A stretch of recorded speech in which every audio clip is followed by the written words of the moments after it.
Hello, and thank you for taking the time to stop and take the Christmas quiz. This is a quiz that I came up with several years ago, but before we get into the backstory of it, hit that subscribe bar and subscribe to the channel and then the notification bell when it comes up so you can be notified when content's added to the channel. Remember to comment on these videos, like these videos, share these videos, and if you really want to help the algorithms, give them a thumbs up. I really have no idea how that works, but somehow thumbs up help get these videos out and helps grow the channel, that sort of thing. The backstory behind this quiz goes back to about 1996 or 7 and a column in USA Today. It was an op-ed piece by a lady named Barbara Reynolds. And there was a comment in there that she made about Mary and Joseph being unwed teenage parents. And I got to thinking about that. I went back and looked at Matthew and Luke and dug a little deeper into their accounts of the birth of Jesus and all the events around it. And I came up with a 5-question quiz that ever since the advent of social media, I trotted out every couple of years. And about 5 years ago, I used it as the subject of a column that I was writing for a small newspaper in Florida. And this year, I decided to bring it out again. And I've actually added a couple of bonus questions. So if you've seen the quiz before, you may or may not know some of the answers. No fair sharing the answers. And then there's some bonus questions that we'll get to at the end. So, got a piece of paper and a pencil?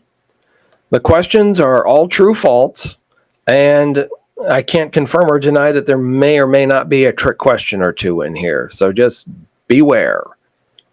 All set? Okay, let's begin. True or false? Mary and Joseph were unwed. I'll give you a minute to write the answer down.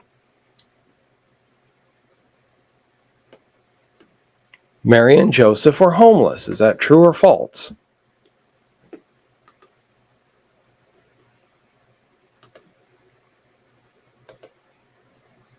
The wise men, or the magi, whichever title you prefer, were present at the time Jesus was born. True or false?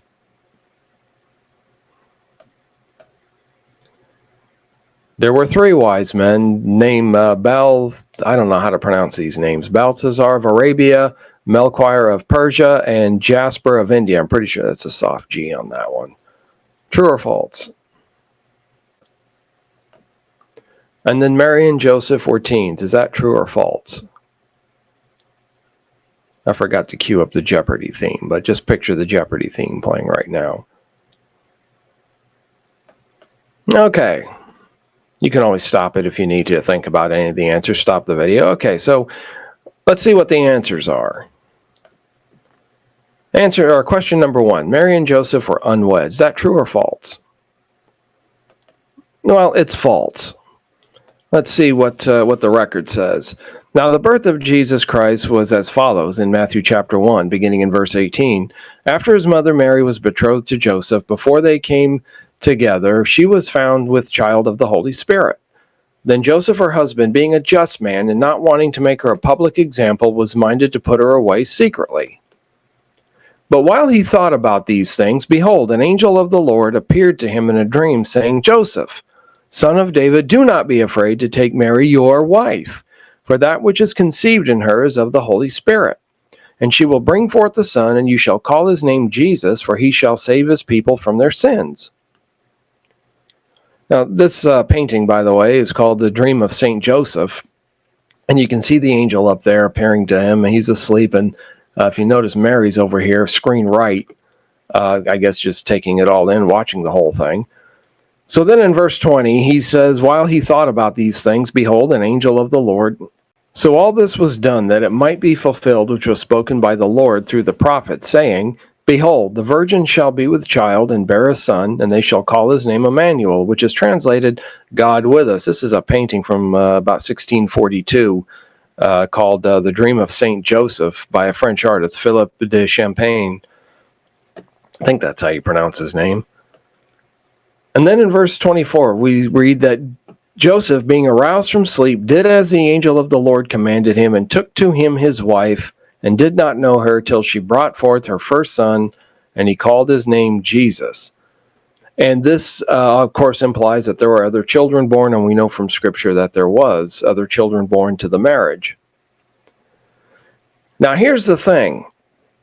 Some American modern English translations will say that they were engaged, but they were betrothed. And this painting, called The Betrothal and Love of Joseph and Mary, came out in an article published in 2018, written by Deacon Guadalupe Rodriguez.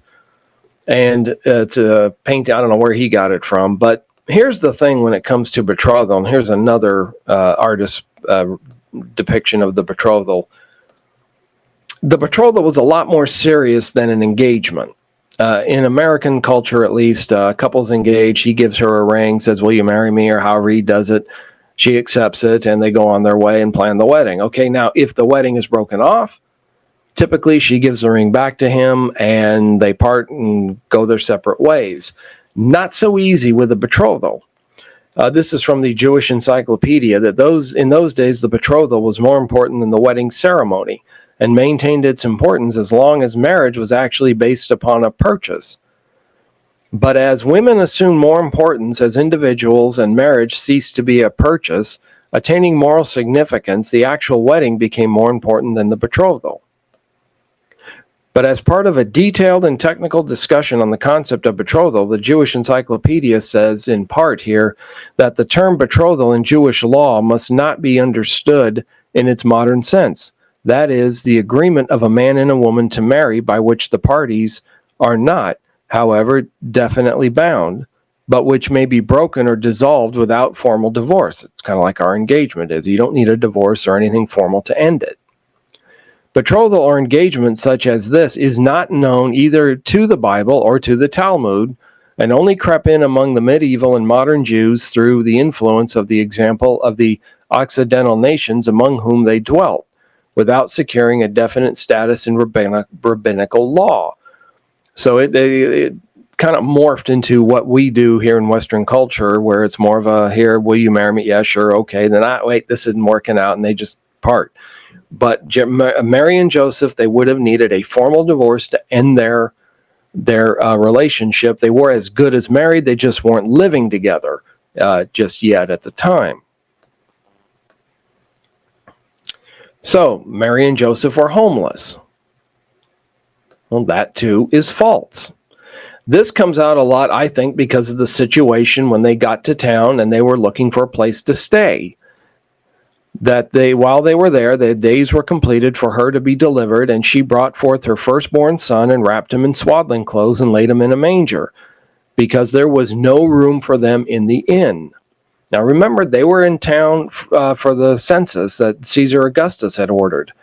And what had happened was basically the same thing as if you try to go to Orlando to Disney World at the height of spring break. Good luck finding a hotel room if you just show up in town without a reservation. In that sense, you're not homeless. You still have a home back in Texas or wherever you came from. But right now, you don't have a place to stay. You can turn around and go right back to the house or the apartment where you live. And notice, too, that this says that there was no room for them in the inn. Definite article, singular inn. Some have taken to mean that there was only one inn in town. Quite possibly a spare bedroom or two in somebody's house. And they just kept travelers for brief periods of time. We don't know that for sure. Usually in the children's nativity plays, Mary and Joseph come in and they go around to 2 or 3 different doors. The doors open and you see a little exchange between Joseph and the innkeeper. The door gets slammed in his face. He moves to the next one. But there was quite possibly only one inn in town. The wise men were present at the time Jesus was born. Now I'm going to tell you there's a little bit of controversy about this one, but I consider it false. Reason being, after Jesus was born in Bethlehem in the days of Herod the king, behold, wise men from the east came to Jerusalem, and that word is magi, actually, where we get magic and magician from. And they came and said, "Where is he who has been born King of the Jews? For we have seen his star in the east and have come to worship him." When Herod the king heard this, he was troubled, and all Jerusalem with him. And when he had gathered all the chief priests and the scribes of the people together, he inquired of them where the Christ was to be born. And they said, "In Bethlehem of Judea. For thus it was written by the prophet, But you, O Bethlehem, in the land of Judah, not the least among the rulers of Judah, for out of you shall come a ruler who shall shepherd my people Israel." Then Herod, when he had secretly called the wise men, determined from them what time the star appeared. And he sent them to Bethlehem and said, "Go and search carefully for the young child. And when you have found him, bring back word to me that I may come and worship him also." And when they had heard the king, they departed, and behold, the star which they had seen in the east went before them, till it came and stood over where the young child was. And when they saw the star, they rejoiced with exceedingly great joy. And when they had come into the house, they saw the young child with Mary his mother, and fell down and worshipped him. And when he had opened when they had opened their treasures, they presented gifts to him: gold, frankincense, and myrrh. Then, being divinely warned in a dream that they should not return to Herod, they departed for their own country another way. This was about the only artist painting or depiction I could find of them going into anything resembling a house. Now, and it was possibly up to 2 years before they got there, and he's not in the manger, he's not in the cave or whatever it was where he was born. They're in a house, and it could have been up to 2 years. Now, why do I think that? Well, verse 16 says, "And Herod, when he saw that he was deceived by the wise men, was exceedingly angry, and he sent forth and put to death all the male children who were in Bethlehem and in all its districts, from 2 years old and under, according to the time he had determined from the wise men." So I think there was a 2-year window in there of some kind that caused Herod to want to do it this way, to kill off all the male children. Now, we don't know how many there were. Their estimates have been anywhere from a few dozen up to hundreds. You take your pick. The wise men were named Belshazzar of Arabia, Melchior of Persia, and Jasper of India. Remember what I said about trick questions?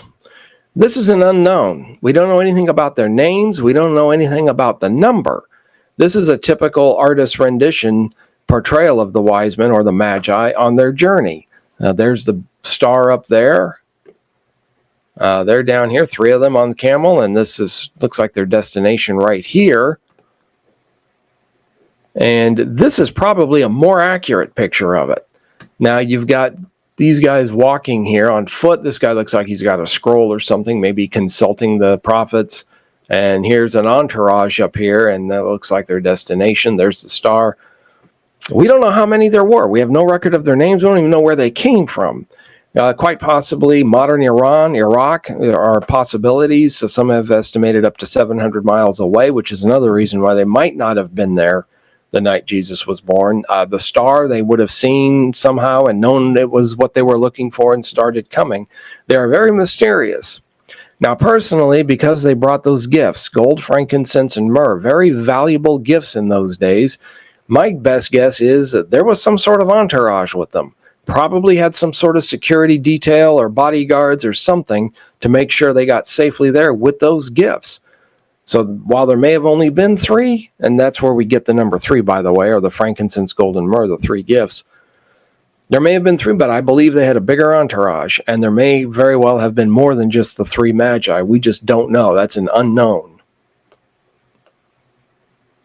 Mary and Joseph were teens. I think this is probably my favorite of all of them. Mary and Joseph were teens. Is that a true or false? Well, I go back to what I said about trick questions. This is another one we don't know. We don't know the answer to that question. A lot of Bible critics will say Mary was as young as 12. Culturally, yeah, she could have been. Personally, I think they were probably in their late teens or into their 20s when this happened. Just thinking about the seriousness of having to raise a child who's going to be the savior of the world. A 12-year-old, probably not going to be picked for it, but we don't know their ages. Now the bonus questions. The virgin birth of Christ was borrowed from other religions, pagan religions of various kinds, Greek, Roman, etc. Is that true or false? Second question, Joseph and Mary were illegal immigrants when they went to Egypt. Is that true or false? Well, the answer to the first question is false. There are no pagan gods that we find that were born of virgins. There were some that were born when the gods allegedly came down and had sexual relations with human women. Athenia, for whom Athens is named, is supposed to have sprung from the forehead of Zeus, who was the chief of the Greek gods. And then there's some stories that came out about some of the Roman emperors being divine, and particularly Caesar Augustus, the first Roman emperor. His reign initiated what has been called the imperial cult, and then the era of Pax Romana, or Pax Augusta, which is the Peace of Rome or Peace of Augustus, where the world was largely free of armed conflict. It was a pretty peaceful time at the time Jesus was born, and he was the emperor, nephew of Julius Caesar, and in Julius Caesar's will, he named Augustus as his successor, long story short. And so this following comes from Marie-Laure, and I can't pronounce all that French there, but it is the political and religious propaganda between 44 and 27 BC from the journal Storage. It's a website that stores assorted academic journals. And this is what we find. While the Roman Senate posthumously proclaimed him a god, Caesar Augustus was not conceived of a virgin. Freiberger Gallon states that Julius Caesar seems to have adopted his nephew because Octavian's mother, Atia, claimed to have been visited by the god Apollo. But Caesar, being childless and basing great hopes upon him, loved and cherished him, intending to leave him as a successor to his name, authority, and sovereignty. He was largely influenced by Julius Caesar, largely influenced by Atia's emphatic declaration that the youth had been engineered by Apollo. For while sleeping once in his temple, she said she thought she had intercourse with a serpent, and it was this that caused her at the end of the allotted time to bear a son. Before he came to the light of day, she saw in a dream her entrails lifted to the heavens and spreading out over all the earth, and that same night Octavius thought the sun rose from her womb. Interesting story there.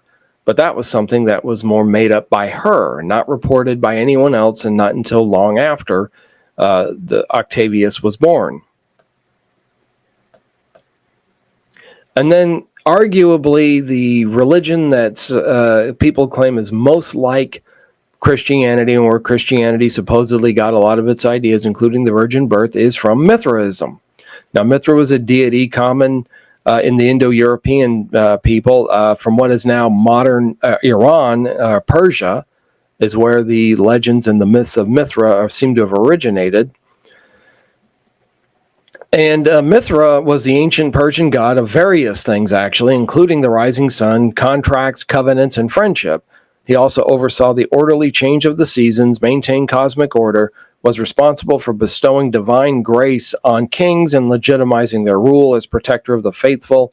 He was also invoked by warriors before battle, and so he became known as a god of war, and that's him in the middle there in this picture. And there he is slaying the bull, and I don't know the name of the bull, but he's slaying this bull. This is a 2nd century relief or statue of him, whatever that's called. I'm not really an artist. Now, the history of Mithraism is traced to the 3rd millennium BC. It might have existed even before then.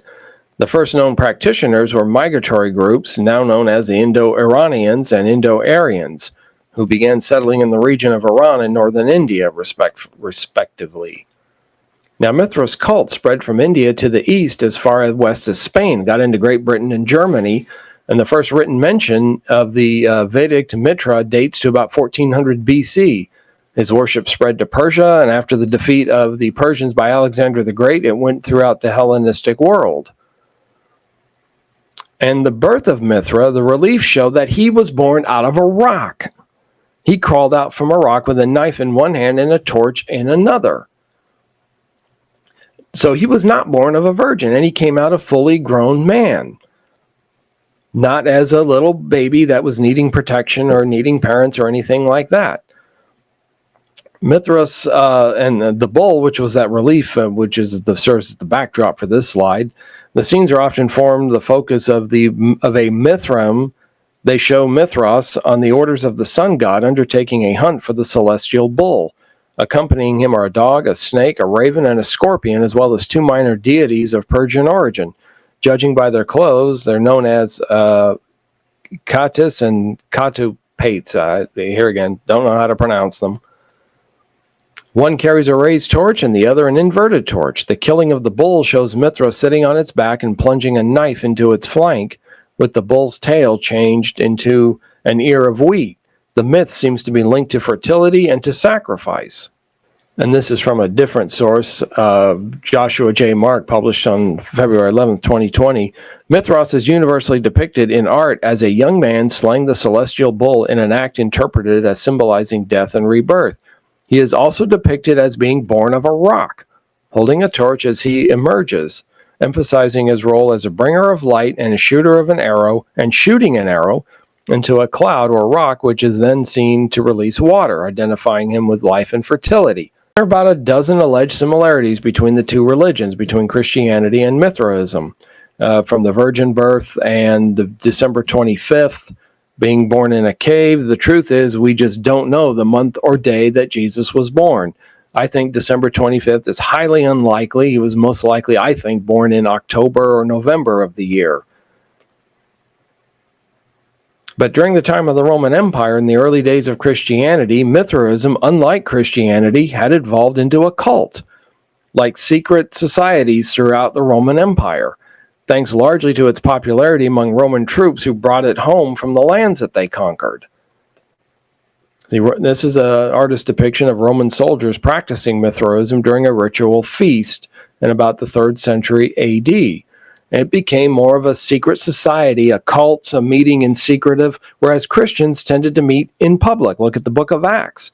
Despite persecution, they're meeting in public places. Paul is on Mars Hill in Acts 17 debating with the philosophers. They were not secretive about it. They didn't have secret handshakes or anything like that. Now, the church did for a time go underground, and they had to be very careful about coming out in public and announcing their faith. But it was not, the Mithraism became more of a, I guess, more like the Freemasons and more like secret societies like that, more than anything that Christianity ever resembled a secret society. So the idea that Christianity borrowed from pagan religions, the virgin birth or anything like that, is false. Now, what about Mary and Joseph? Illegal immigrants, undocumented migrants, whatever term you prefer to use, when they went to Egypt. In fact, you'll see bumper stickers like this one. It says, "Rejoice in the birth of a brown-skinned, Middle Eastern, undocumented, liberal immigrant."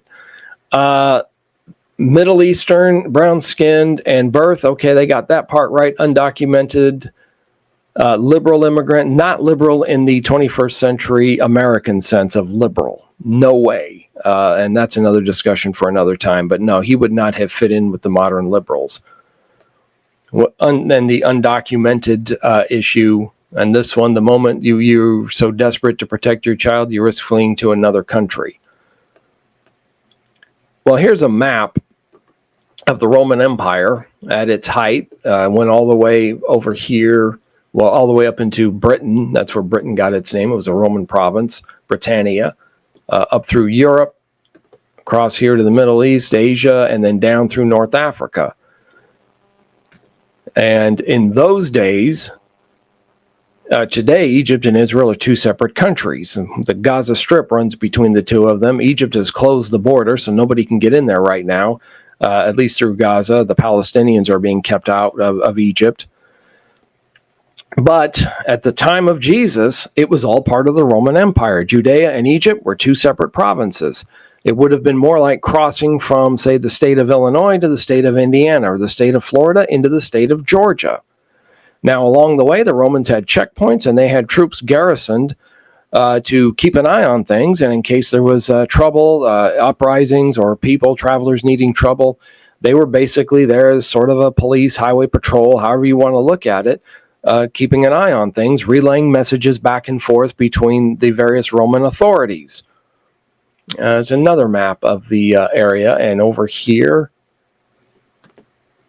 is the Roman province of Judea, and they would have come down here through this would have Arabia Petrea, I think is how you pronounce that, and then into Egypt, and that's where they would have gone. So the idea of them crossing an international border like we do today, and them being illegal or undocumented immigrants, well, that's false too. It was all part of the Roman Empire at the time.